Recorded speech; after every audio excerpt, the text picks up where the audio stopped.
Assalamualaikum warahmatullahi wabarakatuh. Waalaikumsalam warahmatullahi wabarakatuh. Rabbi shrah li sadri wa yassir li amri wahlul 'uqdatam min lisani yafqahu qawli. Alhamdulillahilladzi ahyana ba'da ma amatana wa ilayhi nusyur.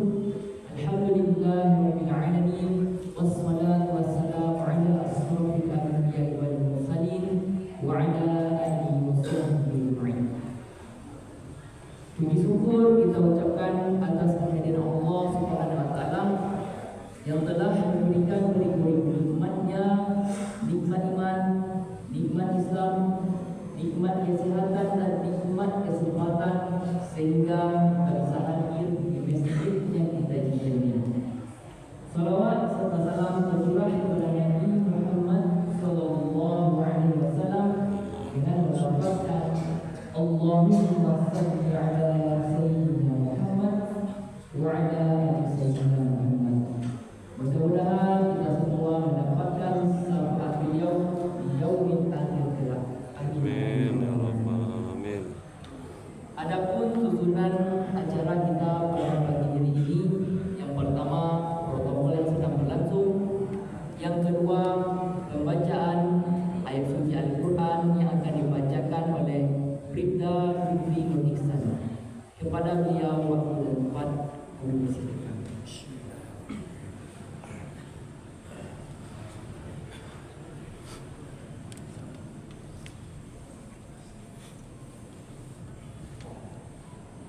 Assalamualaikum warahmatullahi wabarakatuh. Waalaikumsalam warahmatullahi.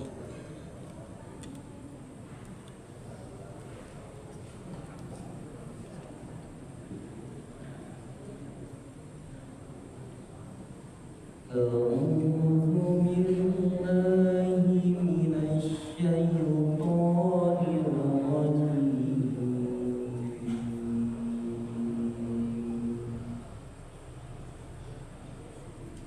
Bismillahirrahmanirrahim.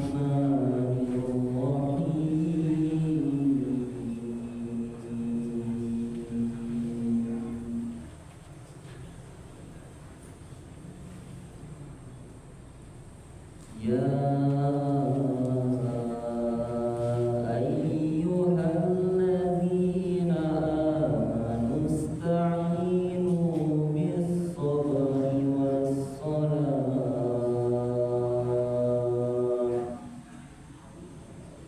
Innallaha ma'as-sabirin.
selanjutnya tausiah agama yang akan disampaikan oleh Al-Ustaz Dr. Andus Munandar Maskar.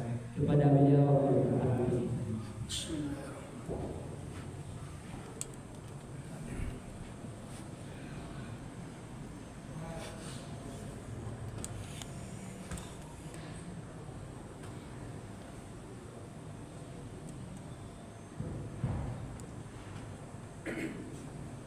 Bismillahirrahmanirrahim. Assalamualaikum warahmatullahi wabarakatuh. Waalaikumsalam warahmatullahi wabarakatuh. Alhamdulillahillazi arsala rasulahu bil huda wa dinil haqq liyuzhirahu 'ala ad-dini kullihi walau karihal musyrikun. Asyhadu an la ilaha illallah wahdahu la syarika lah wa asyhadu anna Muhammadan 'abduhu wa rasuluh sallallahu alaihi wasallam ala nabiyyi ba'da. Allahumma salli ala Muhammad wa ala ali Muhammad.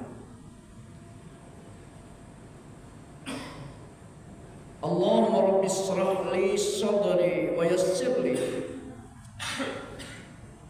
amri wahlul 'uqdatam min lisani yafqahu qawli. Rabbi a'udzu bika min hamazatis syayatin wa a'udzu bika rabbi ayyahdur. Amin ya rabbal alamin. Qala Allah Ta'ala fil Qur'anil Karim. Na'udzu billahi minasy syaithanir rajim. Bismillahirrahmanirrahim.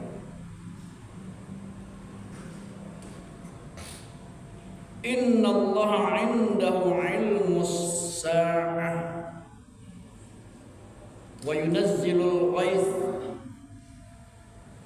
wa ya'lamu ma fil arham wa ma tadri nafsum madza taksibu ghadan wa ma tadri nafsum bi ayyi ardin tamut. Innallaha alimun khabir. Sallallahu alaihi. Kita berlindung kepada Allah daripada godaan syaitan yang terkutuk. Dengan nama Allah yang Maha Pengasih lagi Maha Penyayang.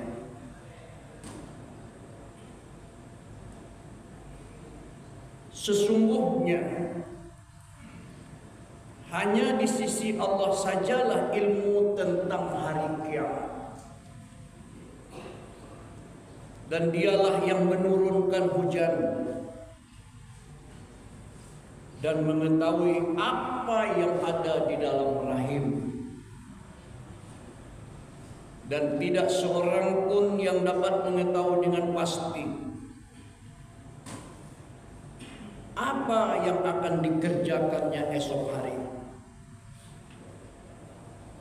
dan tidak seorang pun yang dapat mengetahui di bumi mana ia akan mati.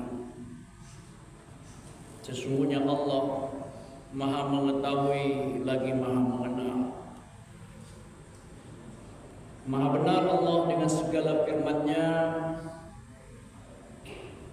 Al-Quran Surah Luqman ayat 34. Bapak-bapak, ibu-ibu, saudara-saudara kaum muslimin dan muslimah, keluarga besar Polda Sumatera Barat yang dirahmati Allah. Pagi hari ini marilah kita kembali dengan perasaan yang tulus serta ikhlas untuk menyampaikan rasa puji dan syukur kita kehadirat Allah Subhanahu wa taala. Karena pagi hari ini Allah masih memberikan nikmat iman dan nikmat sehat kepada kita, sehingga kita masih dapat hadir untuk beraktivitas di kantor yang sangat kita cintai. Semoga semua yang kita kerjakan hari ini bernilai ibadah di sisi Allah hendaknya. Amin ya rabbal alamin. Salawat serta salam tidak lupa kita kirimkan kepada junjungan kita Nabi besar Muhammad sallallahu alaihi wasallam. Allahumma shalli ala Muhammad wa ala ali Muhammad. Bapak dan Ibu yang saya hormati, sebagai bahan renungan kita bersama pada kajian pagi hari ini, saya ingin mengajak kita semua untuk merenungkan firman Allah di dalam Al-Quran surah Luqman,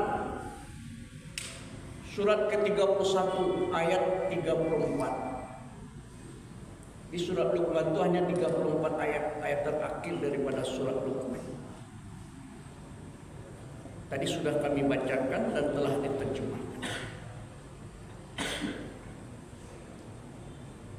Di dalam ayat tersebut Bapak Ibu, Allah menegaskan ada 5 hal yang tidak diberikan ilmunya oleh Allah kepada kita manusia. Jadi ilmu kita ini terbatas.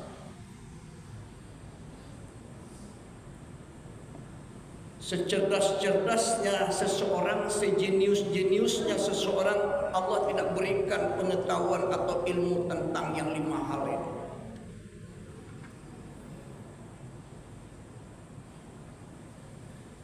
Nah, apa yang 5 itu? Yang pertama, ilmu tentang hari kiamat.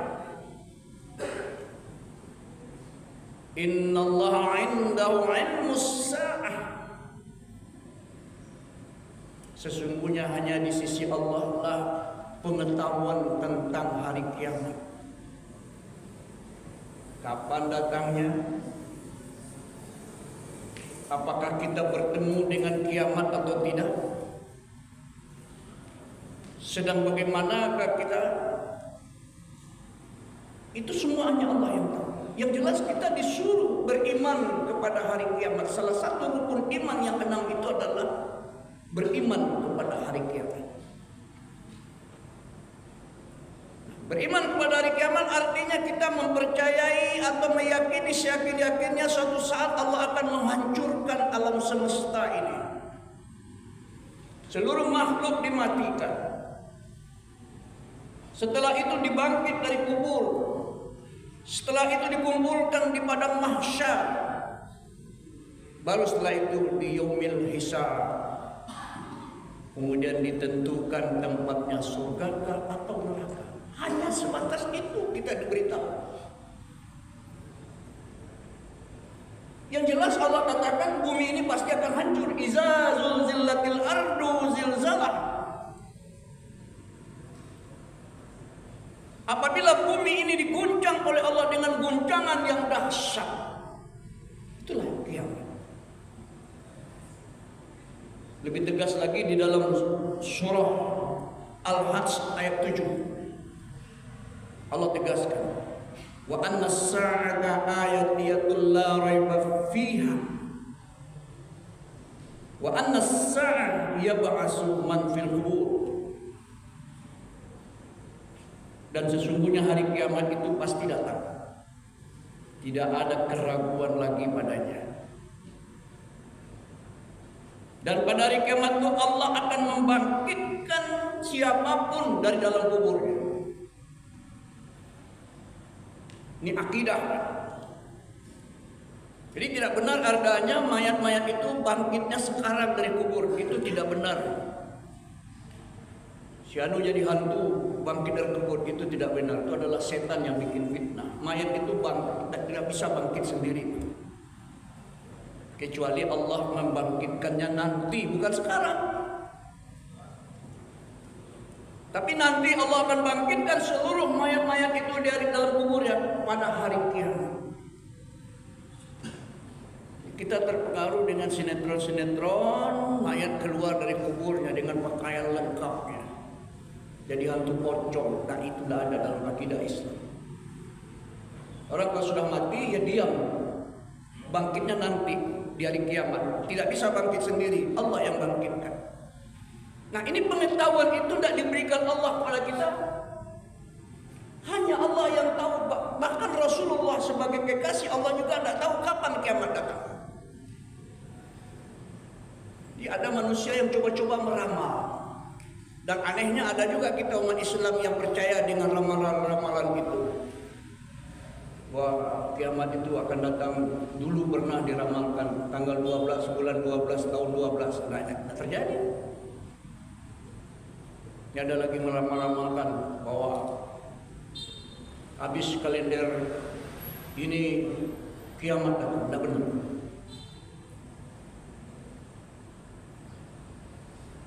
Satu. Yang kedua, wa yunazzilul ghais. Ilmu tentang turunnya hujan hanya Allah yang tahu. Kapan hujan turun, sebelah mana hujan akan turun, di bumi mana hujan akan turun, dan kapan hujan akan berhenti. Itu semua ilmunya Allah. Manusia tidak diberitahu, Pak. Tapi anehnya mungkin tidak membaca ayat ini. Ada juga di antara kita yang mengaku beriman kepada Allah masih percaya kepada pawang hujan.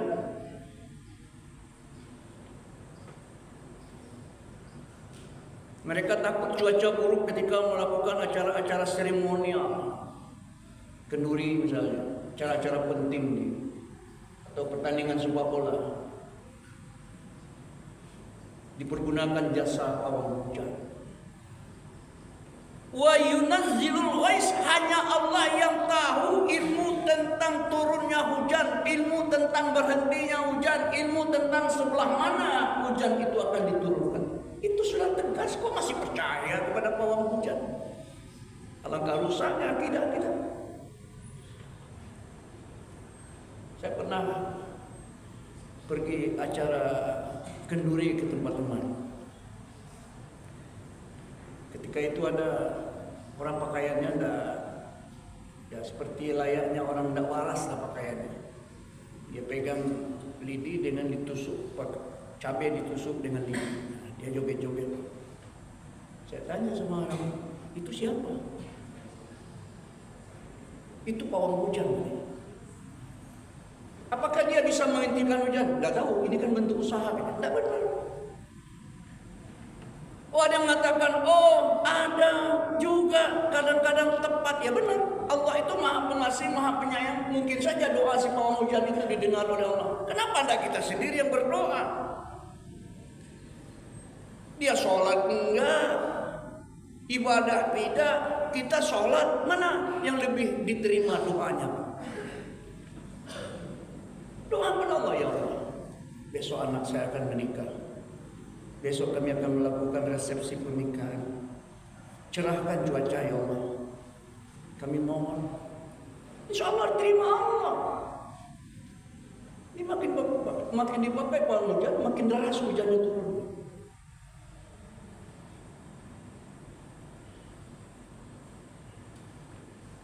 Jadi jangan pernah menentang ilmu Allah. Tak akan sampai ilmu kita kepada hal yang demikian. Wah, yang ketiga, wa ya'lamu ma fil arham. Ilmu tentang keadaan bayi dalam rahim ibunya.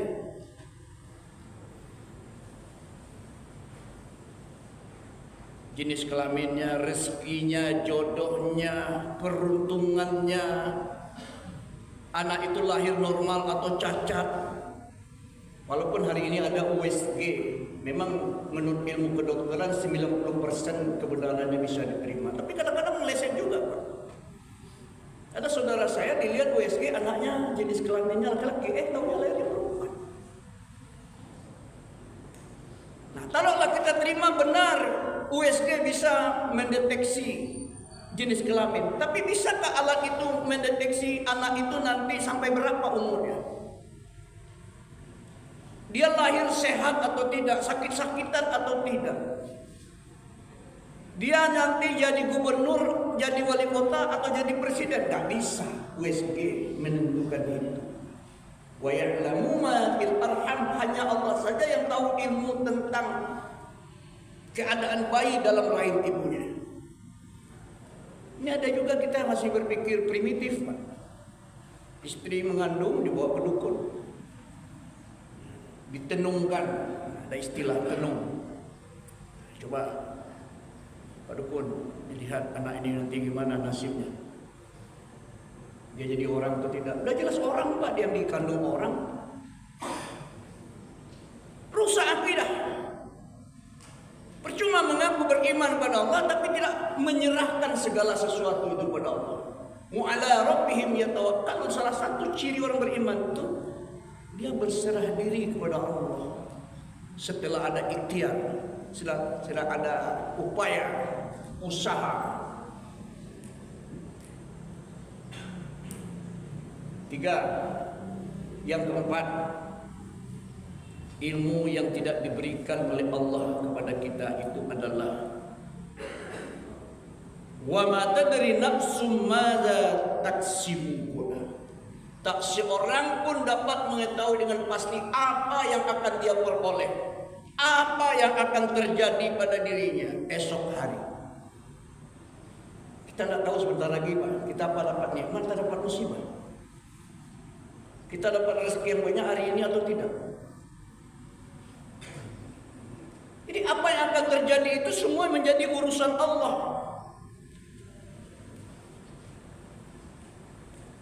Memang ini kita sedang diuji akidah kita. Dengan adanya energi gempa di Kepulauan Mentawai yang luar biasa dahsyatnya kata ahli gempa. Coba tunjuk tangan, Pak. Siapa yang bisa memastikan itu akan terjadi? Tidak seorang pun. Wa mata dari nafsum ma bi ayyi ardin ma za taksibu qadama. Tidak seorang pun dapat mengetahui dengan pasti apa yang akan terjadi, apa yang akan dia peroleh, apa yang akan dia dapat. Saya tidak tahu sebentar lagi saya akan dapat nikmat atau dapat musibah, tidak tahu.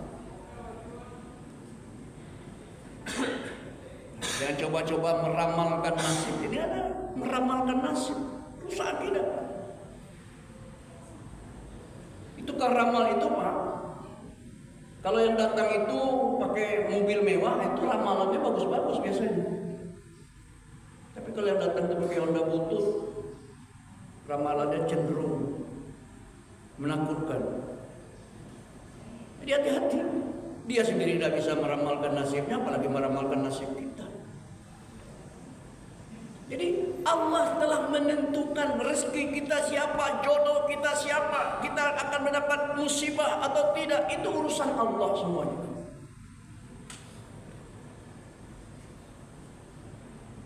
Jadi banyak akidah kita rusak. Yang terakhir, yang kelima, wa ma tadri nafsum bi ayyi ardin tamut. Tidak seorang pun dapat mengetahui dengan pasti di bumi mana dia akan mati, kapan dia akan mati, apa penyebab kematiannya, tidak tahu kita. Yang jelas Allah tegaskan mati itu tidak pasti datang. Kullu nafsin za'iqatul maut. Setiap yang bernyawa itu pasti mati. Itu tegas, tapi kapan? Di mana kita akan mati? Di sebelah bumi sebelah mana kita akan mati? Nggak tahu. Apa penyebab mati kita? Mati kita karena kecelakaan kah? Mati kita karena sakit kah? Atau mati kita karena apa? Nggak tahu kita. Karena dibunuh orang kan nggak tahu. Itu semua menjadi pengetahuan Allah. Ini banyak orang yang takut mati sehingga dipakai jimat semua, kayak jimat semua. Tak seorang pun dapat mengetahui dengan pasti. Yang jelas kita ini pasti mati, termasuk saya. Ainama takunu yudrikumul mautu walau kuntum fi burujin musyayyadah. Dimanapun kamu berada, dimanapun kamu hendak pergi, mati itu pasti akan datang kepadamu. Sekalipun kamu bersembunyi di suatu tempat yang kuat lagi kokoh, mati pasti datang. Tapi kapan? Tahu kita. Yang mau bisa belum mati, lah selesai nak mau kuliah tak bisa. Tak bisa, itu menjadi usaha Allah. Kapan ditentukan mati kita? Sejak kita dalam rahim ibu sudah ditentukan mati kita. Jadi tidak ada mati itu mendadak dalam agama Islam. Ketika kandungan ibu berumur 40 hari pertama menjadi segumpal darah. Makanya ibu tidak haid lagi. Itu sudah 40 hari kandungan ketika tidak datang haid. 40 hari kedua jadi segumpal daging. 40 hari ketiga 120 hari atau 4 bulan baru ditiupkan roh oleh Allah ke dalam rahim ibu. Coba Bapak buktikan nanti istri kita mengandung 40 hari, coba pegang pusat. Sudah ada di Yunani. Sebelum 40 hari tidak ada di Yunani. Ketika umur kandungan ibu berumur 120 hari atau 4 bulan ditiupkan roh, disitulah ditentukan oleh Allah 3 persoalan. Rezeki kita, jodoh kita, dan mati kita. Namanya takdir. Jadi ditentukan. Tidak ada mati mendadak. Syanu meninggal tadi malam. Apa sebetulnya mendadak? Tidak ada mati mendadak karena umurnya sudah habis. Karena ditentukan, takdirnya ditentukan oleh Allah, dia sekian tahun berada di atas dunia ini. Jadi Bapak Ibu yang saya muliakan, sebetulnya panjang tafsir ayat ini. Kita cukup di sini dulu karena Bapak Ibu akan bekerja. Di akhir ayat Allah mengunci dengan perkataan Innallaha alimun khabir. Sesungguhnya Allah itu Maha mengenal. Tidak ada yang luput dari pengetahuan Allah. Dan Allah juga Maha mengetahui. Mudah-mudahan kajian yang singkat ini bermanfaat untuk diri kami dan untuk kita semua. Banyak maaf. Billahi taufiq wal hidayah. Assalamualaikum warahmatullahi wabarakatuh. Waalaikumsalam warahmatullahi wabarakatuh.